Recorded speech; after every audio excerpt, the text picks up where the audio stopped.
news on the 13th of March 2023. And yeah, a little break, and now we're gonna have a few more news. The Glenmorangie 12 years Amontillado finish is the first news.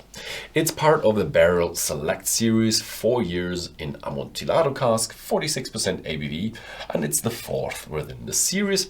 Unfortunately, everybody in Great Britain and Australia will be happy and the rest not, because it's just gonna launch there and maybe later in the different markets. Yeah, probably later in the different markets. Then we have something about environmentalism again, this time a bit different, and this is Glengoyne, and they are actually clinging on to a few environmental agencies that are the Scottish wetlands and stuff like that. And if you engage in these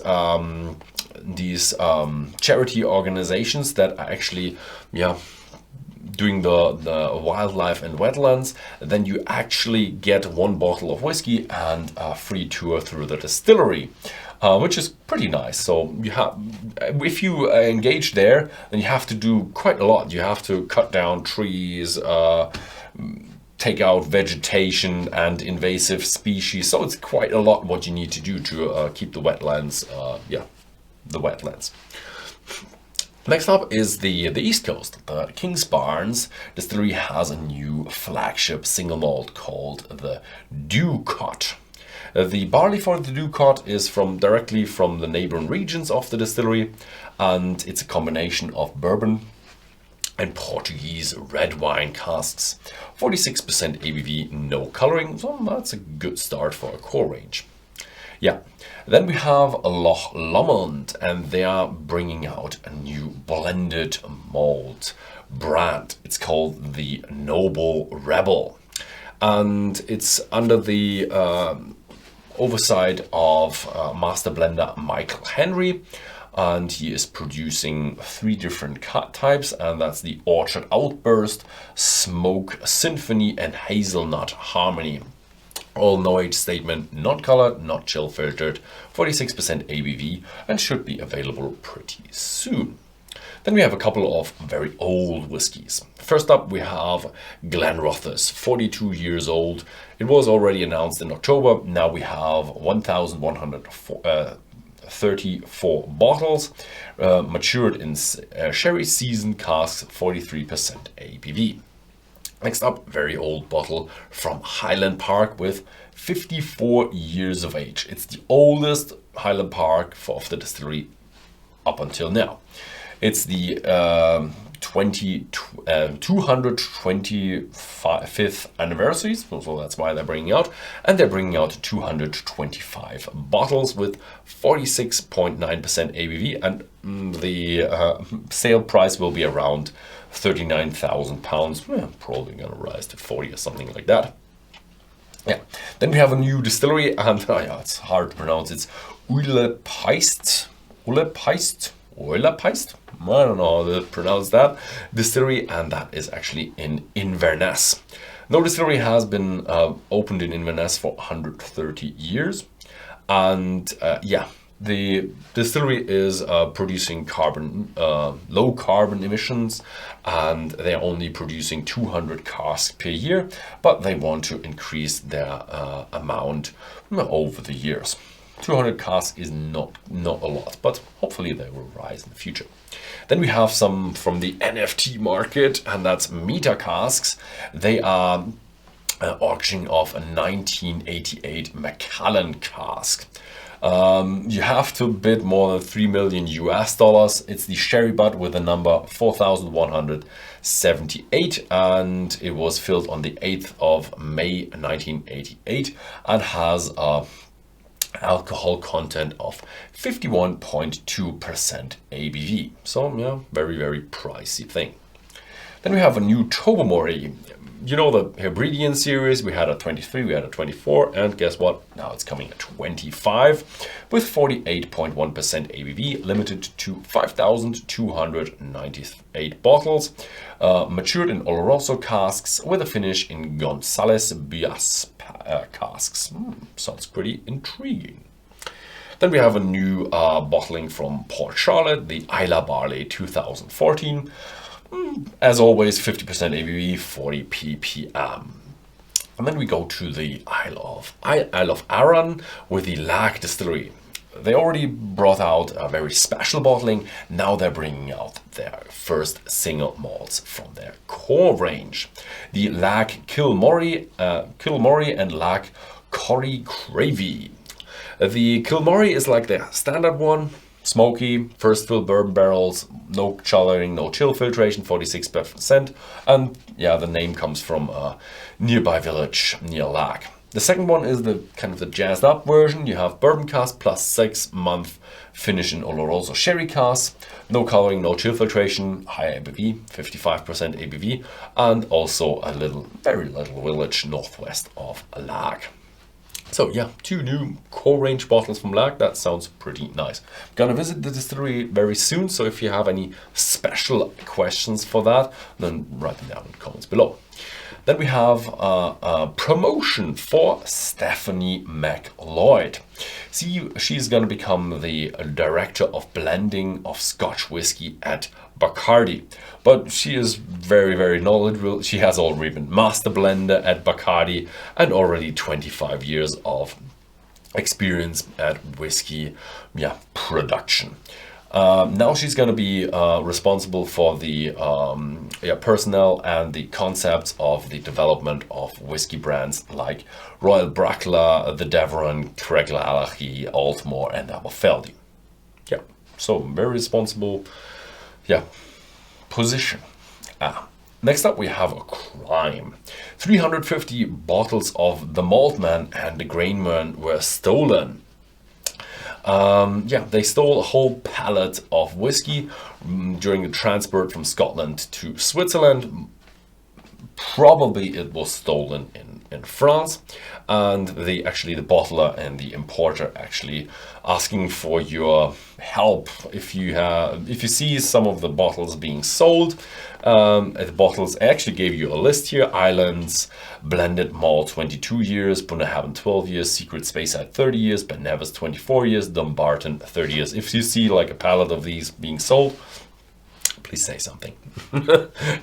Next up, news from Ireland. Waterford Cuvée Argot is actually getting into their main range. It's a single malt whiskey cuvée, like in the wine concept, where they take their single farms origins and mix them together for more complexity. And it's now a core range, and it's going to be availability all around. Then we have another legal battle, this time between Mariah Carey and Black Irish. She's actually buying the brand Black Irish. So the whiskey producer that produced Black Irish, after 2 years of fighting in front of a court, she actually buys their brand name, and they are actually selling under Born Irish. Background is Mariah Carey actually brought out her 2021 Black Irish cream liqueur, and she couldn't sell it in the EU or Great Britain, so she had to buy that brand to do that. I didn't even know that she had that. Maybe we should try that here on the channel. Then we have Irish Distillers. They are actually announcing that they are becoming more environmentally responsible with their packaging. Their whole portfolio will be overlooked, and they want to have all the secondary packaging recyclable by 2025. And recyclable, either upcycling, downcycling, or actually just leaving it out. Let me give you an example. Jameson actually is going to be sold without their packaging, so it's going to be naked bottle. So that's how you eliminate the problem of recycling all at once, because you don't have a packaging. Where the very rare is going to get from a wooden cask to a recyclable box. Then another legal battle. This time we move over to the United States, into Tennessee, and that is in Lincoln County, where Jack Daniels is sitting, and they are all talking about the Distillers Malt. I don't know if you've watched any of my distillery videos in America over there, they have mold on their casks. And it's about an inch thick, so that's 2.5 centimeters. And that is really, really black. The mold is really a black mold, and it sticks to the walls. It's really not affecting the whiskey, so there's no mold in the whiskey. But it flies, mold flies. And I didn't know that, but it actually flies 2 kilometers, so like 1.3 miles, 1.4 miles, something like that. And sits onto buildings, cars, and just grows there.